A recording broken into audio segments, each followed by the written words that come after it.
High my families, welcome back to our channel. இன்றைக்கி நம்ம Moon and டஸ்ட்டில் episode 4 தான் பார்க்க போகிறோம். இதுக்கு முன்னாடி இருக்கிற எபிசோடில் நீங்கள் இன்னும் பார்க்கலாட்டி ப்ளேலிஸ்ட்டில் இருக்கும், மறக்காமல் செக் பண்ணி பார்த்துட்டு வந்து இந்த எபிசோட் பாருங்கள். அப்போ தான் உங்களுக்கு கன்யூவாக புரியும். சரி வாங்க, நம்ம இப்போ டைம் வேஸ்ட் பண்ணாமல் எபிசோட் 4 போயிடலாம். எபிசோட் 4 ஸ்டார்டிங்கில் நம்ம 2 பசங்களையும் தான் காமிக்கிறாங்க, நம்ம குயியும் வானையும். நம்ம 2 பசங்களும் லீயோட கஃபேல தான் கேம் விளையாண்டுட்டு இருக்காங்க. நம்ம லீ வந்து கேமிங் சென்டரும் வச்சிருக்கோம் போல், அங்கே தான் கேம் விளையாண்டுட்டு இருக்காங்க.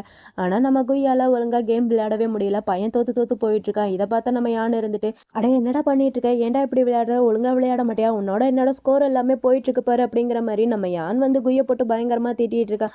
ஆனால் நம்ம குய்யோட கான்சன்ட்ரேஷன் ஃபுல்லாக இங்கே கிடையாது. நம்ம குய்யோட கான்சன்ட்ரேஷன் ஃபுல்லாக நம்ம லீ வந்து பேசினதை கேட்டிருப்பானா அப்படிங்கிற மாதிரி தான் நம்ம குய் வந்து திங்க் பண்ணிட்டு இருக்கான். இவன் இப்படி திங்க் பண்ணிட்டு இருக்கான். அந்த கஃபேல ஒர்க் பண்ணுற ஒரு பையன்கிட்ட, அந்த பையன் பேர் வந்து வாங்க, நம்ம லீ கூட போன எபிசோட்ல அந்த பையன்கிட்ட நான் வீட்டுக்கு போறேன்னு சொன்னதுக்கு அந்த பையன் இருந்துட்டு ஏன் இவ்வளோ அவசரமா போறீங்கன்னு கேட்டிருப்பான் இல்லையா, அந்த ஒர்க்கர் பாய். அந்த பையன் தான் இந்த பையன். அந்த பையன் பேர் வந்து வாங்கிட்ட நம்ம குய் இருந்துட்டு, இந்த மாதிரி என்னோட பிரதர் எத்தனை மணிக்கு இங்கேருந்து கிளம்பி போனாரு அப்படிங்கிற மாதிரி கேட்க, அதுக்கு வாங்க இருந்துட்டு இந்த மாதிரி 5:30 இங்கேருந்து கிளம்பி போயிட்டாரு, என்னாச்சு ஏதாவது பிரச்சனையா அப்படிங்கிற மாதிரி நம்ம வாங்க வந்து குய் கிட்ட கேட்க, குய் ஒரு மாதிரி திங்க் பண்ணிட்டேவோ அதெல்லாம் எந்த ஒரு பிரச்சனை இல்லை, நீங்கள் போய் உங்கள் வேலையை பாருங்க அப்படிங்கிற மாதிரி நம்ம குய் வந்து வாங்கிட்ட சொல்ல, வாங்கும் ஓகேன்னு சொல்லிட்டு அங்கேருந்து போயிடுறாரு. எனக்கு தெரிஞ்சு யானும் வாங்க ஒரு பேரா வரலான்ட்டு நான் நினைக்கிறேன். நீங்கள் என்ன நினைக்கிறீங்கன்ட்டு கமெண்ட்டில் மென்ஷன் பண்ணுங்கள். நம்ம குய் வந்து அதையே போட்டு ஓவராக திங்க் பண்ணிகிட்டு இருக்கான். அப்படி திங்க் பண்ணிட்டேவோ அவங்க அண்ணன் இங்கேருந்து கிளம்பி போன டைமும் அவன் சூப்பர் மார்க்கெட்டில் இருந்த டைமும் அப்படியே மேட்ச் பண்ணி பார்க்குறான். அவன் யூஸ்வலாக எப்பயும் கிளம்புற டைமில் தான் இங்கேருந்து கிளம்பியிருக்கான். இங்கேருந்து சூப்பர் மார்க்கெட் போகிறதுக்கு ஒரு 20 நிமிஷம், அங்கேருந்து வீட்டுக்கு வர்றதுனா எப்படியும் அவன் நம்ம பேசுகிறத கேட்டிருப்பானே அப்படிங்கிற மாதிரி நம்ம குய் வந்து திங்க் பண்ணி பார்த்துட்டேவோ அவனோட ஃப்ரெண்டுக்கிட்ட, சரி ஓகேடா நான் இங்கேருந்து கிளம்புறேன், எனக்கு கொஞ்சம் ஒர்க் இருக்குது அப்படிங்கிற மாதிரி நம்ம குய் வந்து அங்கேருந்து கிளம்பி போயிடுறான். அங்கேருந்து கிளம்பி நம்ம குய் வந்து ஸ்ட்ரெயிட்டாக அவனோட ரூமுக்கு தான் வரான். அப்படி ரூமுக்கு வந்து பார்த்தா இவனோட டைரி வந்து ஓப்பனாக இருக்கிற மாதிரி தெரியுது.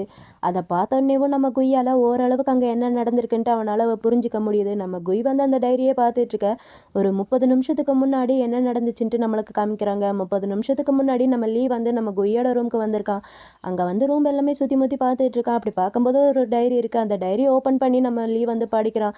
இவன் இந்த மாதிரி படிக்கிறது எப்படி காமிக்கிறாங்கன்னா, நம்ம குய் வந்து அவன் கூடயே இருக்கிற மாதிரி தான் நம்மளுக்கு காமிக்கிறாங்க.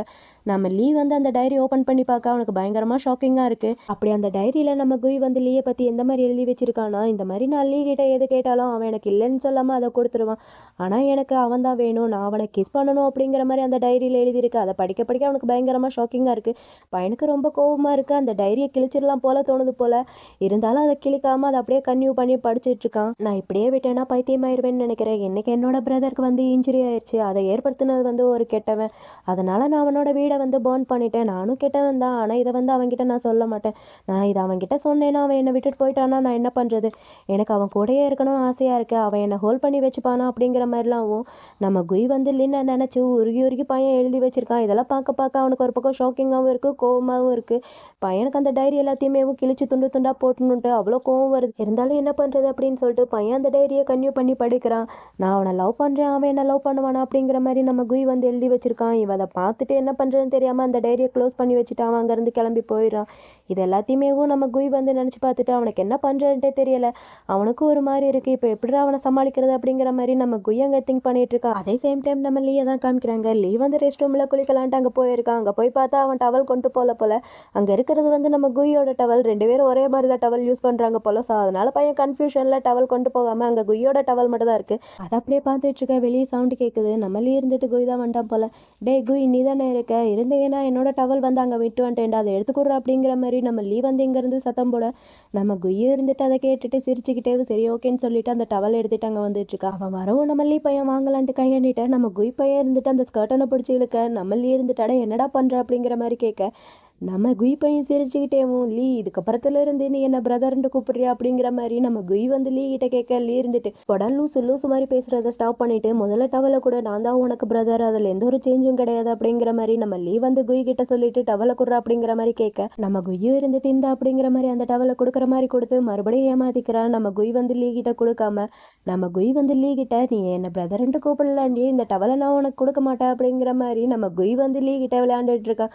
நம்ம லீ இருந்துட்டு போதுண்டா கிண்டல் பண்ணுறதை நிப்பாட்டு, முதல்ல அந்த டவலை என்கிட்ட கொடு அப்படிங்கிற மாதிரி நம்ம லீ வந்து குய் கிட்ட சொல்ல, அதுக்கு குய் இருந்துட்டு பிரதர் ஒரு நாளைக்கு நான் எப்படியும் உன்னை 1000 டைமாவது பிரதர்ன்ட்டு கூப்பிடுறேன். நீ ஜஸ்ட் ஒன் டைம் தானே பிரதர்ன்ட்டு கூப்பிடு ப்ளீஸ் அப்படிங்கிற மாதிரி நம்ம குய் வந்து லீ கிட்ட என்ன ஒரு தாட்டி கூப்பிடுறா அப்படிங்கிற மாதிரி ரொம்ப க்யூட்டாக நம்ம குய் வந்து லீ கிட்ட கெஞ்சி கேட்டுட்டு இருக்கான். ஆனால் நம்ம லீ வந்து இறங்குற மாதிரி தெரியல. அவன் திங்க் பண்ணிகிட்டே இருக்க. நம்ம குய் இருந்துட்டு ப்ளீஸ்டா ஒரு தாட்டி பிரதர்ன்ட்டு கூப்பிடு அப்படிங்கிற மாதிரி நம்ம குய் வந்து ரொம்ப க்யூட்டாக அவன்கிட்ட கெஞ்சிட்டு இருக்க. நம்ம லின் பையனும் இருந்துட்டு ரொம்ப யோசிச்சுட்டு சரி ஓகே போனா போகுது அப்படின்னு சொல்லிட்டு பிரதர் அப்படிங்கிற மாதிரி ரொம்ப தாங்கி தாங்கி சொல்லிட்டு இருக்கான். இவன் இந்த மாதிரி பிரதர்ன்ட்டு ஒரு வார்த்தை சொன்னதுக்கே அங்கே நம்ம குய் பையனோ கையில் பிடிக்க முடியல. பையனுக்கு அவ்வளோ ஒரு ஹாப்பியாக இருக்குது. இந்த டவல் வச்சுக்க அப்படிங்கிற மாதிரி நம்ம குய் வந்து நம்ம லீக்கு டவல் கொடுக்க நம்ம லீ பையனை கொடுறா அப்படிங்கிற மாதிரி அந்த டவலை பிடிங்கிட்டு நம்ம லீ வந்து அங்கேருந்து போயிடறான். நம்ம லீ அங்கேருந்து போக நம்ம குய்க்கு ரொம்பவே ஹாப்பியாக இருக்குது. நம்ம குய் ரொம்பவே ஹாப்பியாக இருக்கும்போது ஒரு விஷயம் பண்ணுவான். நீங்கள் எத்தனை பேர் இதை நோட் பண்ணீங்கன்னு தெரியல. நம்ம குய் வந்து ரொம்ப ஹாப்பியாக இருக்கும்போது அவனோட லிப்ஸை அவனோட நாக்கால லைட்டாக லிப் பண்ணுவான். இது பார்க்குறதுக்கு ரொம்பவே அழகாக இருக்கும். நான் நோட் பண்ணேன், நீங்கள் நோட் பண்ணீங்களா என்னன்ட்டு கமெண்ட்டில் மென்ஷன் பண்ணுங்கள். அப்படி இல்லை நான் சொன்னதுக்கப்புறம் தான் நீங்கள் நோட் பண்ணுறீங்கன்னா அதையும் மறக்காமல் கமெண்ட்டில் மென்ஷன் பண்ணுங்கள் பார்க்கலாம். அப்புறம் நம்ம லீயை தான் காமிக்கிறாங்க. லீ பையன் குளிச்சு முடிச்சுட்டு சரி ஓகே தூங்கலான்ட்டு பெட்டில் படுத்திருக்க. அப்போ கரெக்டாக அந்த இடத்துக்கு நம்ம குய் வரான். குய் வந்து அவனும் லீ கூடயே அவனோட பெட்டில் ஸ்லீப் பண்ணலான்ட்டு அவன் பக்கத்தில் படுத்திருக்க. நம்ம லீ இருந்துட்டு என்னடா பண்ணுற அப்படிங்கிற மாதிரி பார்க்க குய் இருந்துட்டு அவன் பக்கத்தில் போய் நான் இன்னைக்கு உங்க கூட தான் தூங்க போகிறேன் அப்படிங்கிற மாதிரி நம்ம குய் வந்து லீ கிட்ட சொல்ல நம்ம லீ அதுக்கு எந்த ஒரு பதிலும் சொல்லாமல் அங்கேருந்து எந்திரிக்கலான்னு பார்த்தா நம்ம குய் வயசாடனா நம்ம லீயோட கழுத்தில் கையை போட்டு அவனை பெட்டில் அப்படியே படுக்க வச்சுக்கிறான். படுக்க வச்சுட்டு அவன் பக்கமாக போய் அவனை பார்த்து குட் நைட் அப்படின்னு சொல்லிட்டு நம்ம குய் பையன் அப்படியே லைட்டாக கண்ணை மூடி தூங்குற மாதிரி ஆக்ஷன் பண்ண நம்ம லீ பையனுக்கு என்ன பண்ணுறதுன்ட்டு தெரியல. நம்ம லீ பையன் ஒரு நிமிஷம் குய் தூங்குற அழகையே பார்த்து ரசிச்சிட்டு இருக்கான். அப்படி பார்த்துட்டே அவனை பார்த்து குட் நைட் அப்படிங்கிற மாதிரி லீ வந்து குய் கிட்ட சொல்லிட்டு 2 பேருமே அங்கே அப்படியே ஒன்றா தூங்குறாங்க. இந்த சீன் உண்மையிலே அவ்வளோ அழகாக இருந்துச்சு பார்க்குறதுக்கு. உங்களுக்கு யாருக்கா டைம் கிடைச்சா நீங்களும் போய் பாருங்க இந்த எபிசோட. இந்த எபிசோடு மட்டும் இல்லை ஃபுல் சீரீஸ்மேவும் நீங்கள் தாராளமாக பார்க்கலாம். இப்போ தான் ஃபர்ஸ்ட் டைம் நீங்கள் பிஎல் பார்க்குறீங்கன்னா இந்த சீரீஸை நீங்கள் தாராளமாக பார்க்கலாம். அவ்வளோ ஒரு சட்டிலான ரொமான்ஸ் வந்து இருக்குது. அப்புறம் நம்ம 2 பசங்களையும் தான் காமிக்கிறாங்க. நெக்ஸ்ட் டே மார்னிங் நம்ம 2 பசங்களும் லைப்ரரி மாதிரி ஏதோ ஒரு இடத்துல உட்காந்து படிச்சுட்டு இருக்காங்க. படிக்கிறாங்கன்னு சொல்கிற பேரில் 2 பசங்களுக்கும் நல்லா தூக்கம் வருது. அதில் குய்யெல்லாம் தூங்குற மாதிரி ஆக்ஷன் பண்ணிட்டு இருக்கான். பையன் தூங்குற மாதிரி ஆக்ஷன் பண்ணிட்டு இருக்கான் லைட்டாக கண்ணை மூடி. இதை வந்து லீ பார்க்குறான். லீ பார்த்துட்டு அவனுக்கு ஒரு மாதிரி சிரிப்பாக இருக்குது. சிரிச்சுக்கிட்டேவும் நம்ம லீ வந்து என்ன பண்ணுறான்னா நம்ம குய் வந்து தூங்குறான் இல்லையா அவன் முன்னாடி விரலை வச்சு ஒரு மாதிரி விளையாண்டுக்கிட்டே இருக்கான். இவன் இந்த மாதிரி விளையாண்டுட்டு இருக்க சரணா அவனோட மொபைலுக்கு ஏதோ ஒரு நோட்டிஃபிகேஷன் வருது. நோட்டிஃபிகேஷன் சவுண்டு கேட்டோடனேவும் நம்ம லீ வந்து அந்த கையை அப்படியே எடுக்கிற மாதிரி போக நம்ம குய் வந்து டக்குன்ட்டு அவன் கையை பிடிச்சிட்டு நீ அதெல்லாம் பார்க்காத என்னை மட்டும் பாரு அப்படிங்கிற மாதிரி குய் வந்து லீ கிட்ட சொல்ல லீக்கு கொஞ்சம் ஷாக்கிங்காக இருக்குது. என்னடா நீ இன்னும் தூங்கலையா? பொதுவாக எல்லாரும் சொல்லுவாங்க நான் படிக்கிறதுனால எல்லாருமே ஸ்ட்ரெஸ்ஃபுல்லாக ஃபீல் பண்ணுவாங்கட்டு. ஸோ நீ தூங்கிட்டேன்ட்டு நான் நினச்சேன் அப்படிங்கிற மாதிரி நம்ம லீ வந்து குய் கிட்ட சொல்ல அதுக்கு குய் இருந்துட்டு நம்ம லீயை பார்த்து ஆமாம் கொஞ்சம் ஸ்ட்ரெஸ்ஃபுல்லாக தான் இருக்குது. அதுக்கு ஏதாவது உங்ககிட்ட சொல்யூஷன் தான் சொல்லு. நம்ம குய் வந்து லீ கிட்ட சொல்லிட்டேவும் அவன் பக்கத்தில் போய் அவனோட ஷோல்டரில் கையை போட்டு நிற்க அதுக்கு நம்ம லீ இருந்துட்டு அதோட மெத்தட்லாம் எனக்கு இப்படி தெரியும் அப்படிங்கிற மாதிரி நம்ம லீ வந்து குய் கிட்ட சொல்ல நம்ம குய் இருந்துட்டு சீரியஸாவா அப்படிங்கிற மாதிரி கேட்க நம்ம லீயும் இருந்துட்டு சரி சரி ஓகே அப்படிங்கிற மாதிரி சொல்லிட்டு நம்ம லீ வந்து குய்யோட ஹேரை அப்படியே லைட்டாக தடவி கொடுத்துக்கிட்டே இருக்கான். இதுக்கு நம்ம குய் இருந்துட்டு போதும் என்ன சின்ன குழந்தை மாதிரி ட்ரீட் பண்ணுறத நிறுத்து அப்படிங்கிற மாதிரி குய் வந்து லீ கிட்ட சொல்லி பேசிகிட்டு இருக்கான். எனக்கு ஒரு விஷயம்தான் புரியவே இல்லை. அடே லீ அவன் உன்னை லவ் பண்ணுறான்ட்டு உனக்கு நல்லாவே தெரியும். தெரிஞ்சும் அவன் கூட எப்படிடா நீ இவ்வளோ க்ளோஸாக இருக்க? நான் கூட நினச்சேன் அவனை அவாய்ட் பண்ணுவேன்ட்டு. ஆனால் இவன் அவனை அவாய்ட் பண்ணுறதை விட்டுட்டு அவன் கூட ரொம்ப க்ளோஸாக பழகிட்டு இருக்கான். அதுதான் எனக்கு புரியவே இல்லை. இது எந்த மாதிரி போகுதுன்ட்டு உங்களுக்கு யாருக்காவது தெரிஞ்ச மறக்காம கமெண்ட் பண்ணுங்க. அந்த சீன் அங்கேயே கட் பண்ணா நெக்ஸ்ட் நம்ம குய்யை தான் காமிக்கிறாங்க. குய் வந்து அவன் பிரதருக்காண்டி அதாவது நம்ம லீக்காண்டி ஃபுட் இதெல்லாமே ப்ரிப்பேர் பண்ணி கொண்டு போயிட்டு இருக்கான். அப்படி கொண்டு போயிட்டு இருக்கும்போது வழியில் ஒரு பொண்ணு வந்து பூ இதெல்லாமே வித்துட்டு இருக்கு. அந்த பொண்ணு வந்து நம்ம குய் கிட்ட இந்த மாதிரி பூ வாங்கிக்கிறீங்களா உங்களோட கேர்ள் ஃப்ரெண்டுக்கு கொடுங்க அப்படிங்கிற மாதிரி அந்த பொண்ணு வந்து நம்ம குய் கிட்ட சொல்ல அதுக்கு நம்ம குய் இருந்துட்டு அந்த பொண்ணுகிட்ட எனக்கு இந்த மாதிரி கேர்ள் ஃப்ரெண்ட்லாம் இல்லைன்ட்டு நம்ம குய் வந்து அந்த பொண்ணுகிட்ட சொல்ல அந்த பொண்ணு சரி ஓகேன்னு சொல்லிட்டு அங்கேருந்து போகிறான். நம்ம குய்யும் அங்கேருந்து போகிறான். அப்படி போனவன் திடீர்னு என்ன நினச்சான்னு தெரியல. ஒரு ஸ்டெப்பு தான் போயிருப்பான். மறுபடியும் திரும்பி அந்த பொண்ணுகிட்டே வந்து ஆனால் எனக்கு இந்த மாதிரி பிடிச்சவங்க ஒருத்தவங்க இருக்காங்க அவங்களுக்கு எவ்வளோ ஃப்ளவர் வந்து கொடுக்கணும் அப்படிங்கிற மாதிரி நம்ம குய் வந்து அந்த பொண்ணுகிட்ட கேட்க அந்த பொண்ணு இருந்துட்டு ஏழுங்கிறது வந்து நம்ம சீக்ரெட்டாக லவ் பண்ணுறத மீன் பண்ணும் அப்படிங்கிற மாதிரி அந்த பொண்ணு வந்து நம்ம குய் கிட்ட சொல்ல நம்ம குய்யும் ஓகே அப்பனா அதுவே கொடு அப்படிங்கிற மாதிரி நம்ம குய் வந்து அந்த பொண்ணுகிட்ட இருந்து ஃப்ளவர் வாங்கிட்டு அங்கேருந்து கிளம்பி போயிட்டு இருக்கான் ரொம்பவே ஹாப்பியா. இந்த பக்கம் நம்ம லீயை தான் காமிக்கிறாங்க. லீ வந்து அவனோட கஃபேல உட்காந்து ஏதோ இன்ட்ரெஸ்டிங்காக படிச்சுட்டு இருக்கான் போல. ஒரு ஆன்சர் தெரியல அதை போட்டு குழப்பிட்டு இருக்கா. அப்போ கரெக்டாக அந்த இடத்துக்கு நம்ம குய் வரான். குய் வந்து இதுக்கு ஆன்சர் சி தான் அப்படிங்கிற மாதிரி நம்ம குய் வந்து லீ கிட்ட சொல்ல லீ இருந்துட்டு ஆமாம் நீ நிஜமாவே அமேசிங் அப்படிங்கிற மாதிரி நம்ம லீ வந்து குய் கிட்ட சொல்லி பேசிகிட்டு இருக்கான். இவன் இப்படி பேசிகிட்டு இருக்க நம்ம குய் வந்து கையில் ஃப்ளவர் வச்சுருக்கான். பின்னாடி ஒழிச்சு வச்சுருப்பான் இவ்வளோ நேரம். அந்த ஃப்ளவரை எடுத்து டன்டடா இது வந்து உனக்கு தான் அப்படிங்கிற மாதிரி நம்ம குய் வந்து லீ கிட்ட அந்த ஃப்ளவர் எண்ணிட்ட நம்ம லீ வந்து அந்த ஃப்ளவரை பார்க்குறான். பார்த்துட்டு யாராவது சுற்றி முற்றி பார்க்குறாங்களா அப்படிங்கிற மாதிரி பார்த்துட்டு அந்த ஃப்ளவரை நம்ம குய் கையிலேருந்து லீவ் வாங்கிக்கிறான். வாங்கிட்டு டேய் யாராவது ஒருத்தர் அடல்ட் மேனுக்கு இந்த மாதிரி ஃப்ளவர் யாராவது தருவாங்களாடா, இது ரொம்ப டிஃப்ரெண்ட்டாக இருக்குடா அப்படிங்கிற மாதிரி நம்ம லீவ் வந்து குய் கிட்ட சொல்ல, அதுக்கு நம்ம குய் இருந்துட்டு இந்த மாதிரி நான் வர வழியில் ஒரு பாப்பா வந்து இந்த மாதிரி ஃப்ளவர்லாம் சேல் பண்ணி இருந்துச்சு, எனக்கு வாங்கணும்ட்டு ஆசையாக இருந்துச்சு. ஸோ நான் உனக்காண்டி வாங்கிட்டு வந்தேன். இத்தனை வருஷமா நீ என்ன டேக் கேர் பண்ணி பார்த்துட்டு இருந்தல, ஸோ அதுக்கு தேங்க்ஸ் பண்ணுறதுக்காண்டி நான் உனக்காண்டி வாங்கிட்டு வந்திருக்கேன் அப்படிங்கிற மாதிரி நம்ம குய் வந்து லீ கிட்ட சொல்ல, லீக்கு கொஞ்சம் ஹாப்பியாக இருக்குது. லீ வந்து அவனை பார்த்து சிரிச்சிட்டு இருக்கா. நம்ம குய் வந்து லீக்காண்டி ஃபுட்டு எல்லாமே ரெடி பண்ணி கொண்டு வந்தா இல்லையா, அந்த ஃபுட் எல்லாத்தையுமே எடுத்து நம்ம லீ கிட்ட கொடுக்க, நம்ம லீயும் அதை எடுத்து ஸ்மெல் பண்ணி பார்க்குறான். இவன் இப்படி பார்க்க நம்ம குய் இருந்துட்டு எப்படி இருக்கு நானே செஞ்சு நல்லா இருக்கா அப்படிங்கிற மாதிரி நம்ம குய் வந்து லீ கிட்ட கேட்க, லீயும் இருந்துட்டு ரொம்ப நல்லா இருக்கும் போல இருக்கே, பரவாயில்ல குய் நீ குக் பண்ணலாம் கற்றுக்கிட்ட அப்படிங்கிற மாதிரி லீ வந்து குய் கிட்ட பேசிட்டேவும் நம்ம குய்யோட கையை பார்க்குறான்.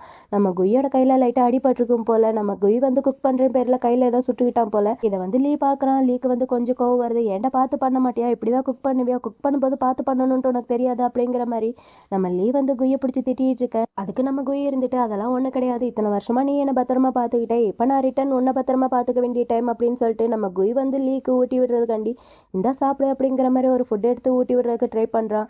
நம்ம லீக்கு வந்து ஒரு மாதிரி இருக்கு, யாராவது பார்க்குறாங்களா அப்படிங்கிற மாதிரி சுற்றி முற்றி பார்த்துட்டு பரவாயில்ல இதை நானே சாப்பிட்றேன் அப்படிங்கிற மாதிரி அவன் கையில இருந்து இவன் வாங்கி சாப்பிட்றான். நம்ம குய்க்கு ஒரு மாதிரி இருக்கு, அவனே பார்த்துட்டு இருக்கான். ஒரு வாய் டேஸ்ட் பண்ணி பார்க்க ரொம்பவே டேஸ்ட்டாக இருக்கும் போல். டேய் நிஜமாவே சூப்பராக இருக்கு, இந்தா நீயும் சாப்பிடு அப்படிங்கிற மாதிரி இப்போ நம்ம லீ வந்து குய் கூட்டி விடுறான். நம்ம குய் வந்து அதை ரொம்ப ஹாப்பியாக அக்செப்ட் பண்ணிக்கிறான். நம்ம குய் மறுபடியும் நம்ம லீ கூட்டி விட ட்ரை பண்ண, நம்ம லீ இருந்துட்டு பரவாயில்ல நானே சாப்பிட்றேன் அப்படிங்கிற மாதிரி அவன் கையிலேருந்து வாங்கி சாப்பிட்றான். இப்படியே இவங்க ரெண்டு பேரும் மாற்றி மாற்றி ஒருத்தர் ஊட்டி விட்டு சாப்பிட்டுட்டு இருக்காங்க. ரொம்ப ஹாப்பியாக இருக்கு அந்த மூமெண்ட். இப்படி இவங்க சாப்பிட்டுட்டு இருக்க அந்த ஒர்க் பண்ணுற பாய் இருக்கால, அவன் பேர் கூட வாங்குன்னு நினைக்கிறேன். வாங்க அங்கே வரான். இவங்க ரெண்டு பேரும் ரொம்ப ஹாப்பியாக இருக்கிறத பார்த்துட்டு அவன் சைலண்டாக அங்கேருந்து கிளம்பி போயிடுறான். அவனுக்கும் ரொம்ப ஹாப்பியாக இருக்குது. நம்ம பசங்க ரொம்ப ஹாப்பியாக ஃபுட் வந்து ஷேர் பண்ணி சாப்பிட்டுட்டு இருக்காங்க, ஒருத்தர் மாற்றி ஒருத்தர் ஊட்டி விட்டு. அப்புறம் மறுபடியும் நம்ம ரெண்டு பசங்களையும் தான் காமிக்கிறாங்க. நம்ம ரெண்டு பசங்களும் வீட்டில் உட்காந்து மூவி இதெல்லாமே பார்த்துட்டு இருக்காங்க. இப்படி மூவி பார்த்துட்டு இருக்க நம்ம குய் பையன் மறுபடியும் நம்ம லீக்கு வந்து இந்த சாப்பிடு அப்படிங்கிற மாதிரி ஃப்ரூட்ஸ் இதெல்லாமே கட் பண்ணி அவனுக்கு ஊட்டி விட்டுட்டு இருக்க. நம்ம லீ பையனும் அதை வாங்கி சாப்பிட்டுட்டு இருக்கான். இவங்க பார்க்குற மூவியில் ஒரு மேரேஜ் சீன் வருது. அந்த சீனை வந்து நம்ம லீ பையன் பார்த்துட்டு இருக்கான்.